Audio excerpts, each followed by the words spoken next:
പ്രിയപ്പെട്ടവരെ നമസ്കാരം. ഹാരിസ് അടാലത്താണ്. ഇപ്പോൾ നിങ്ങൾ കണ്ടുകൊണ്ടിരിക്കുന്ന ട്രാക്ടർ എടക്കര ഗ്രാമപഞ്ചായത്തിൻ്റെയാണ്. അത് എടക്കരയിലെ വേസ്റ്റും കാര്യങ്ങളൊക്കെ കൈകാര്യം ചെയ്യുന്നതിന് വേണ്ടി പഞ്ചായത്ത് നേരത്തെ മേടിച്ചിട്ടുള്ളൊരു സാധനമാണ്. അതിപ്പോൾ ടയറൊക്കെ പഞ്ചറായി കട്ടപ്പുറത്തിരിക്കുന്നൊരവസ്ഥയാണ് ഉള്ളത്. ഇത് നിലനിൽക്കുകയാണ് ഈ ഒരു ആപ്പ ഗുഡ്സ് വാങ്ങിച്ചിട്ടുള്ളത്. ആപ്പയല്ല, ഏതോ ഒരു ചാത്തൻ കമ്പനിയാണ് ഇലക്ട്രിക്കിൻ്റെ. അത് ടെസ്റ്റ് ഡ്രൈവും കാര്യങ്ങളൊന്നും ശരിക്കും നോക്കാതെയാണ് നമ്മുടെ പഞ്ചായത്ത് മേടിച്ചിട്ടുള്ളത് എന്നാണ് അറിയാൻ കഴിഞ്ഞത്. കാരണം അതിലേക്ക് ലോഡ് കയറ്റി കഴിഞ്ഞാൽ കയറ്റം വലിഞ്ഞ് കയറുന്നില്ല എന്നുള്ളൊരു പരാതിയുണ്ട്. അതിൻ്റെ അടിസ്ഥാനത്തിലാണ് ഇപ്പോൾ അത് ഷെഡ് കയറ്റിയിട്ടുള്ളത്. ഈ രണ്ട് വാഹനങ്ങളും നിലനിൽക്കുകയാണ് നമ്മുടെ ഗ്രാമപഞ്ചായത്തിൽ.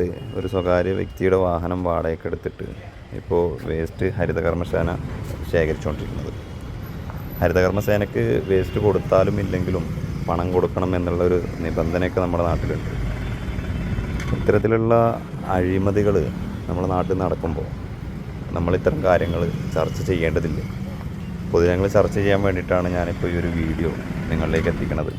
അതുപോലെ ഈ ഒരു സാധനം എന്തിനു വേണ്ടി നിർമ്മിച്ച് വെച്ചതാണ് എന്നുള്ളത് നാട്ടുകാർക്ക് അറിയില്ല. ഗ്രാമപഞ്ചായത്ത് അതിനൊരു വിശദീകരണം നൽകേണ്ടതുണ്ട്.